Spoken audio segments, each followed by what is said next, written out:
वाहेगुरु जी का खालसा वाहेगुरु जी की फतेह। आज हम श्री गुरु ग्रंथ साहिब जी के अंग 47 को समझने की कोशिश करेंगे।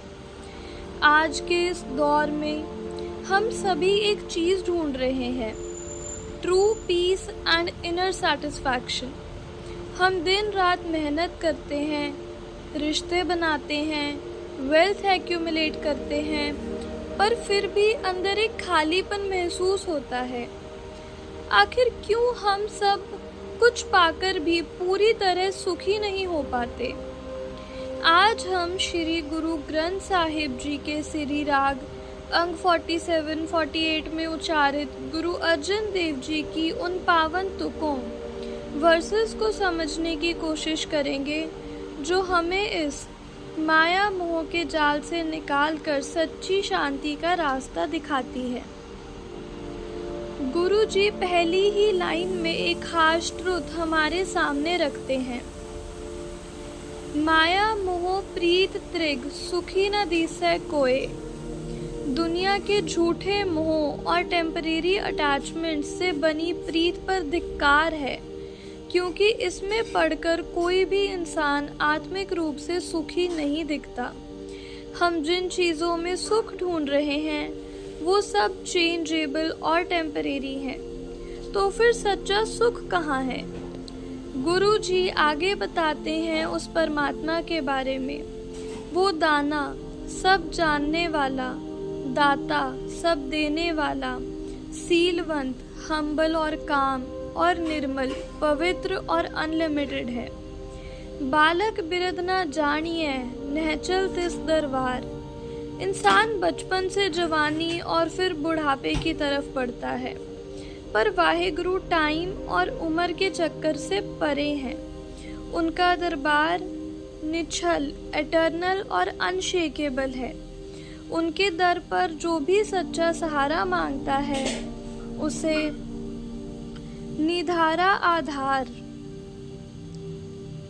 यानी बेसहारों का सहारा मिलता है। गुरुजी फरमाते हैं कि जब हम एक चित होकर एक मन एक त्याय उस परमात्मा का सिमरन करते हैं तो हमारे मन के सारे पाप, किल्विक, भ्रम और ओवर थिंकिंग खत्म होने लगती हैं। माइंड और बॉडी दोनों में एक डीप क्वाइटनेस आती है। वो वाहेगुरु गुण निधान खजाना है सभी क्वालिटीज़ का, और नवतन हमेशा नए और फ्रेश है। उनकी दात और ब्लेसिंग्स पूर्ण है। जिनको पूरब लिखया तिनका सखा गोविंद, अकिर्त करनानो पालदा प्रभ नानक सदबक सिंध। और सबसे सुंदर बात यह है कि वो वाहेगुरु उन लोगों को भी पालता है जो अनग्रेटफुल हैं। अकिर्तकर्ण, वो इतना दयालु और बख्शनहार है कि हमारी गलतियों के बावजूद हमें संभालता है। अगले शब्द में गुरु अर्जन देव जी हमारे ईगो और माइंडनेस, मेरा मेरा करना को एड्रेस करते हैं। हम दिन रात कहते हैं मेरा तन, मेरा धन, मेरा स्टेटस, मेरे रिश्ते, पर गुरुजी याद दिलाते हैं कि अगर हरि नाम हृदय में नहीं बसा तो ये सारी चीजें एंड में किसी काम की नहीं है। कारज कितना लेख है, रतन पदार्थ मान का सोना रूपा खाक। मात पिता सुत बंद पा कूड़े सबे साक। गोल्ड, सिल्वर, डायमंड्स, प्रेस्टीज, नाम सिमरन और आत्मिक सत्य के आगे यह सब मिट्टी के बराबर हैं। दुनिया के रिश्ते टेम्परेरी हैं। मनमुख इंसान जो सिर्फ आउटर वर्ल्ड में उलझा रहता है वो इस इंटरनल ट्रूथ को नहीं देख पाता। तो इसका प्रैक्टिकल सल्यूशन क्या है? फर्स्ट, साध संगत, पॉजिटिव एंड ट्रूथफुल कंपनी। गुरुजी कहते हैं कि अच्छे और सत्यवादी लोगों की संगत करना 68 तीर्थों पर स्नान करने के बराबर है। 68 तीर्थ नाव। Second, surrender ego. जब हम गुरु के चरणों से जुड़ते हैं तो अहंकार का रोग, ह्योमाई रोग और भ्रम कट जाता है। Third, continuous connection.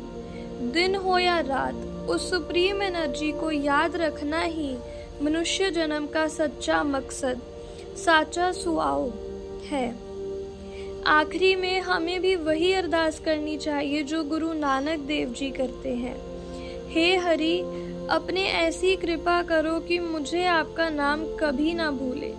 अगर हम अपने डेली लाइफ में थोड़ा सा समय निकालकर इस नाम सिमरन और साध संगत को अपनाएं तो हम भी उस इनर पीस को एक्सपीरियंस कर सकते हैं जो माया के झंझट से परे है। वाहिगुरु जी का खालसा, वाहिगुरु जी की फतेह।